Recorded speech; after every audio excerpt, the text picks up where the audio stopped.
During this podcast, I had the opportunity to interview entrepreneur Magdy, who is the founder of Electropy Computers. Mr. Electropy shares many past stories about his experiences, challenges, successes, and his perspective on the different components that come into play with forming your own company.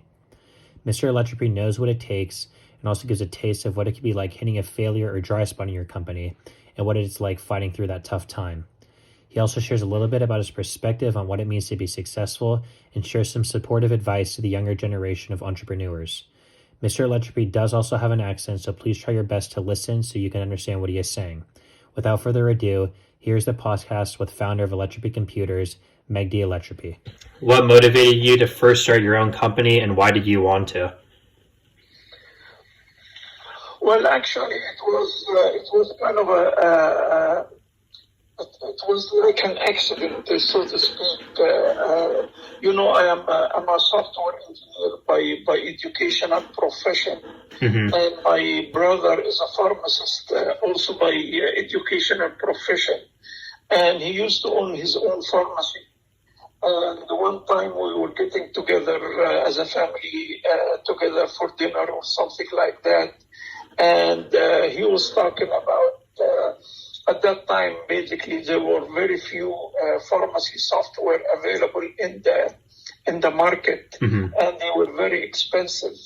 So he was basically kind of mentioning that he's looking for a software for his pharmacy, and he can find something that is good and at the same time he can afford. Then I told him, well, let me think about that. And a few days later, we got together. And I wrote a little something, and I showed it to him.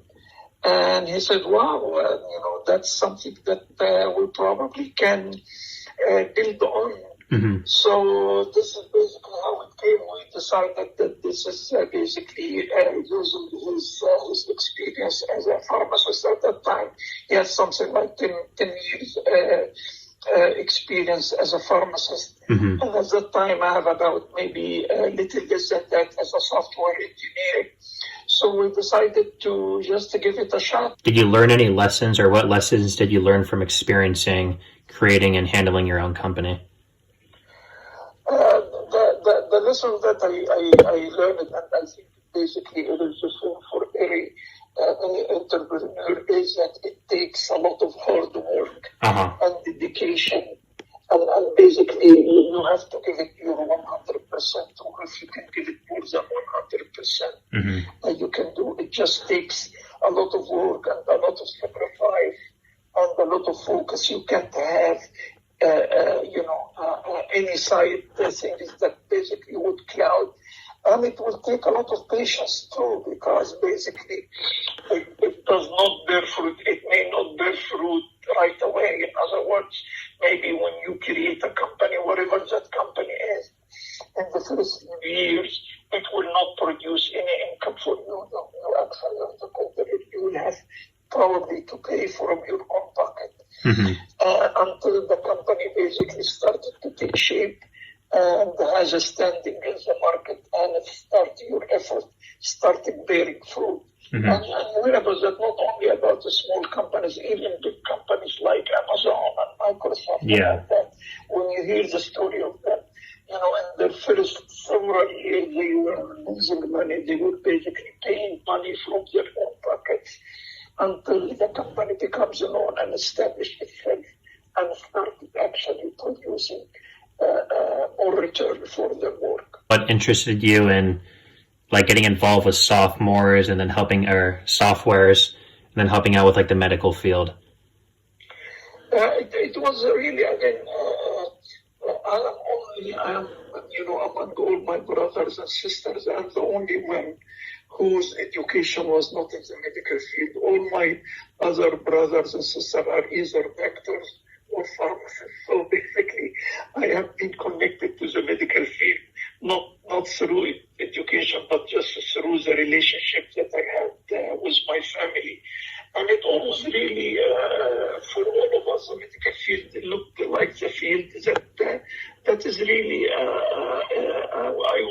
I would wanted to get involved in, although my education was not in the medical field, because it's a field field that helps people get you connected with people and improve their lives and their quality of life. How would you define success?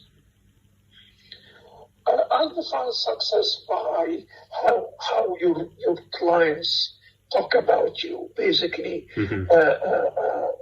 in our business, word of mouth was our best advertisement. Although we were advertising in trade magazines and things like that, magazines that goes to the pharmacy.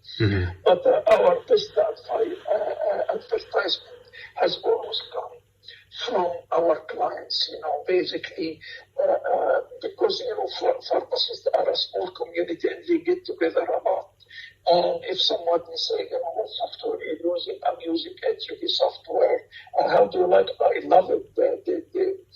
This is basically a good software. And when I call people with a problem, they immediately try to help me and solve my issues. That's really what I define as success. You have a product that your clients are satisfied and are willing to go and talk about it to their colleagues. It was a pleasure having the opportunity to talk to and interview Mr. Electropy. I learned a lot from his past experience, especially about overcoming challenges, following your dreams, and listening to what his idea of a successful company is. I plan to take these new aspects I learned from him into my future career. Thank you for listening, and I hope you enjoyed.